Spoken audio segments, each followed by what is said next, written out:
The Domestic Violence Bill is the most significant administrative gesture to ensure the rights and protection of women and children in Pakistan. For years, many Pakistani and international human rights groups have complained that Pakistani women suffer severe discrimination, violence, and are the victims of acid attacks and honour killings. Under the Domestic Violence Acts, individuals that are found guilty of beating women and/or children could face a maximum of 6 months in jail and could also be fined up to $1,200, a considerable sum for the average Pakistani.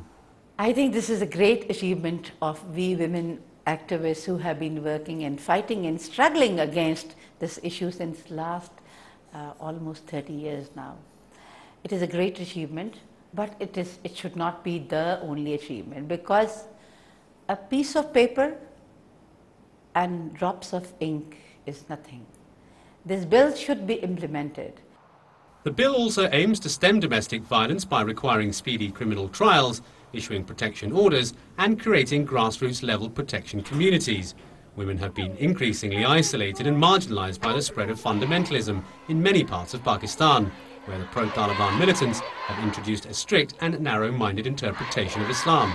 The task ahead of the government is to implement this legislation in the true letter and spirit, despite social, feudal and tribal norms which frown on women's empowerment. This bill does not mean that it is a magic wand, this will change everything overall. It has to change the attitudes of the people, the temperament of the people.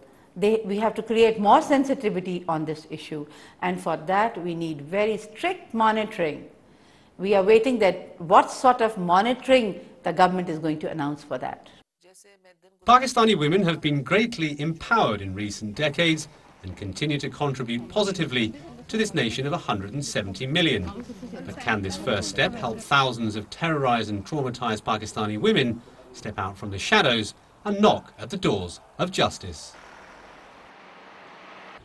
The passage of this bill is long overdue and necessary, as Pakistan society intends to enact as what is being described as a basic law in many countries, and one that treats women and children as individuals and not as the personal property of men. Adil Sabir, Press TV, Islamabad.